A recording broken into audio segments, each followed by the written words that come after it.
Presiden Jokowi membantah dirinya ikut cawe-cawe di Pilpres 2024. Pertemuannya dengan 6 ketua umum partai politik pendukung pemerintah hanya diskusi biasa. Jokowi menegaskan tidak ada aturan yang ia langgar terkait pertemuan tersebut. Bukan cawe-cawe, itu diskusi aja kok cawe-cawe. Diskusi, saya tadi kan sampaikan, saya ini juga pejabat politik, tapi bukan cawe-cawe. Urusan capres, cawapres itu urusannya partai atau gabungan partai. Sudah saya bolak-balik saya sampaikan kan. Tapi kalau mereka mengundang saya mengundang mereka boleh-boleh saja. Apa konstitusi yang dilanggar dari situ? Nggak ada. Tolonglah mengerti bahwa kita ini juga politisi, tapi juga pejabat publik. Pertemuan Presiden Jokowi di Istana dengan 6 ketua umum parpol pendukung pemerintah menjadi sorotan karena tidak diundangnya Partai Nasdem. Jokowi menegaskan Nasdem tidak diundang karena Nasdem sudah punya koalisi sendiri. Nasdem yang sudah mendeklarasikan Anies Baswedan sebagai bakal calon presiden sejak Oktober 2022 terlihat semakin berjarak dengan Jokowi. Dalam beberapa kesempatan, mulai dari Presiden Jokowi yang tidak hadiri ulang tahun Nasdem hingga Surya Paloh yang tak hadiri pernikahan putra presiden. Tim Liputan Kompas TV.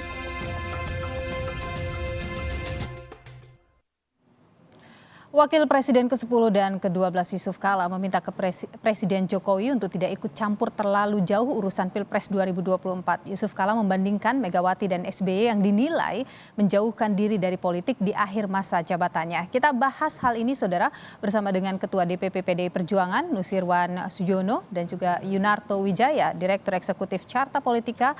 Juga ada Gus Coy, politisi dari Partai Nasdem. Saya ingin ke Gus Coy terlebih dahulu. Gus Coy, kalau Anda melihat apa yang dilakukan oleh Presiden Jokowi ini, apakah hal yang tidak baik begitu? Cawe-cawe? Ya, saya kira rakyat awam pun tahu bahwa dia tidak melanggar hukum. Tapi kurang pantas, kurang elok kata orang Jawa. Pemimpin politik apalagi presiden itu bukan hanya bagaimana menjalankan undang-undang, berjalan di atas undang-undang, tidak ada pelanggaran terhadap undang-undang, tapi juga memberikan keteladanan. Seorang presiden itu diharapkan, ini harapan, secara etis, secara karakter itu juga menunjukkan yang baik, menunjukkan sikap-sikap yang berbuat adil, menunjukkan hal-hal yang pantas dan tidak pantas. Baik. Bukan sekedar tidak melanggar hukum, tapi pantas dan tidak pantas. Baik. Lebih jauh lagi adalah Presiden menghargai, menghormati, memberikan pengayoman kepada seluruh putra-putri terbaik bangsa untuk berlaga. Baik, jadi ini tidak pantas begitu ya, Gus Coy ya? Jadi Indonesia itu punya hukum, punya undang-undang, punya konstitusi, tapi punya tradisi.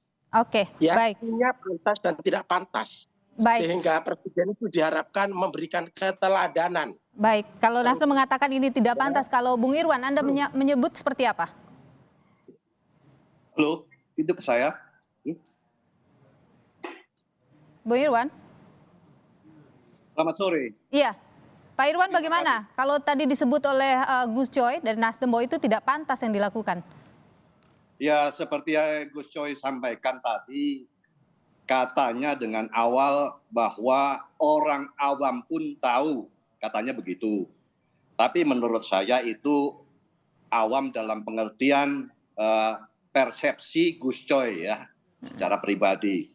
Ukuran pantas dan tidak pantas tentunya yang mengukur siapa dulu. Kalau menurut saya, menurut kami, bahwa campur tangan atau katakanlah cawe-cawe atau yang disebut dengan tadi untuk bersikap adil. Ini urusannya karena kemarin berkaitan dengan tidak diundang. Saya pribadi maupun kami melihat, oh ternyata diundang sama tidak diundang ini begitu penting sekali ya, begitu menjadi hal yang menjadi perhatian, begitu membuat sulit atas ketidakdiundangannya itu sampai kepada statement tidak pantas dan sebagainya. Baik. Saya tidak melihat Oke. ketidakpantasannya di mana. Jadi menurut Anda wajar saja ketidaksantunan begitu itu politiknya di dilakukan? mana. Kemudian juga apakah ini juga harus dilihat proses kebersamaan di dalam kabinet itu sejak awal. Tentunya bersama-sama sejak awal itu sampai dengan pemikiran, konsep bekerja, dan dinamika sampai nanti berakhirnya 2024. Kalau itu tentunya berdasarkan tinjauan.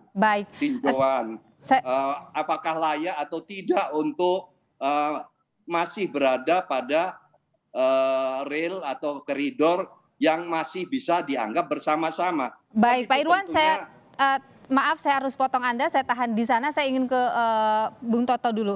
Kalau Anda melihat, Bung Toto, dengan apa yang disampaikan kritik yang disampaikan oleh Pak Yusuf Kalla begitu, Anda melihat itu apa konteksnya?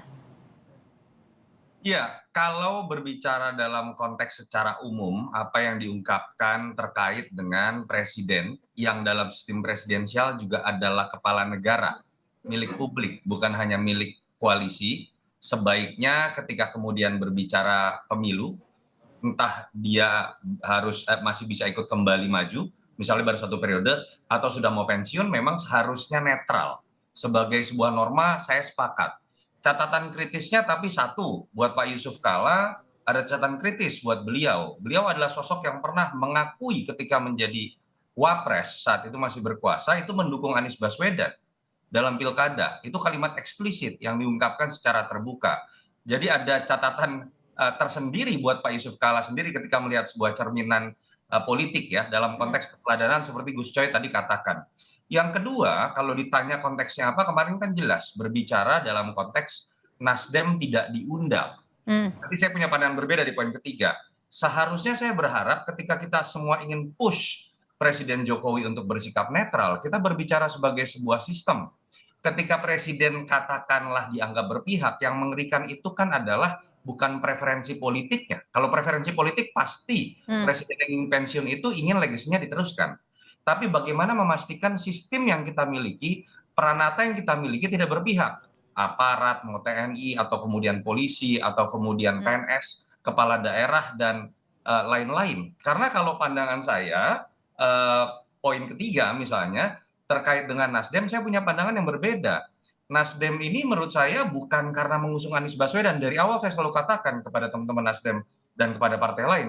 Tapi karena kemudian sekarang Nasdem berkoalisi atau rencana berkoalisi, namanya 2 partai oposisi, bahkan nama koalisinya pun perubahan. Sehingga menjadi normal saja ketika Presiden misalnya bertemu partai-partai, berbicara mengenai kesepakatan mengenai kelanjutan. Mas Toto, saya tahan di sana. Nasdem harusnya tidak diajak. Itu saya kembali ke soal pernyataan Pak JK tadi. Kalau Anda melihat ada endorsement yang dilakukan oleh JK di situ, ada tendensi politiknya di situ, keberpihakannya pada koalisi tertentu.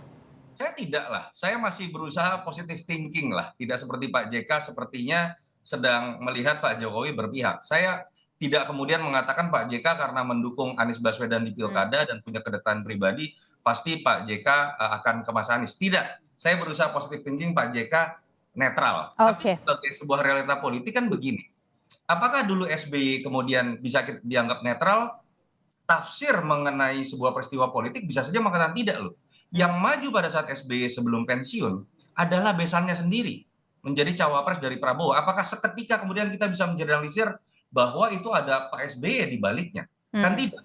Demokrat juga di ujung menyatakan sikap sebagai partai yang ketua umumnya adalah SBY, menyatakan saat itu mendukung Prabowo Hatta. Apakah kita bisa mengatakan kemudian ada ketidakdewasaan dari Pak SBY? Kan tidak, karena kita menyadari ada masalah dalam sistem yang kita miliki yang memang memungkinkan keberpihakan itu ada. Oke, Itu yang harusnya kita bicarakan bersama, jangan sentimen antar elit ini saja karena di belakang sedang membela jagoannya. Itu baik, coba kita dengarkan Gus Coy dulu. Gus Coy, kalau tadi disebutkan oleh Bung Toto tadi ya bahwa Pak JK juga pernah menyampaikan dukungannya, Pak SBY juga pernah, bagaimana Gus Coy? Ya, di sini masing-masing ada catatan, kita koreksi, tapi ada nilai yang lebih universal, itu Apa yang itu? harus menjadi perhatian bersama. Yang universal adalah ketika istana digunakan untuk kepentingan politik tertentu, bukan sepenuhnya untuk kepentingan bangsa dan negara. Ini ada norma, itu tidak pantas, gitu kan? Pak JK tadi itu misalnya, kalau istana bicara soal pembangunan, bla bla bla bla, itu seharusnya Nasdem yang masih ada di dalam koalisi itu diajak, diundang. Kalau itu berbicara murni politik koalisi, cawe-cawenya Jokowi dengan koalisinya yang dia dukung ini, itu tidak pantas. Ini kan nilai, Baik. ini gitu kan.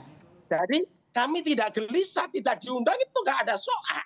Oke. Itu kami tidak gelisah, itu tidak ada masalah. Baik, Tapi kita jadi berbicara menggunakan istana untuk berbicara hal politik itu yang dipermasalahkan begitu. Itulah hal yang sebenarnya tidak pantas begitu ya Gus Coy ya. Bagaimana Bung Irwan dari PDIP melihat ini? Kita akan jawab setelah jeda berikut ini. Kami akan kembali, saudara, tetaplah di Kompas Petang.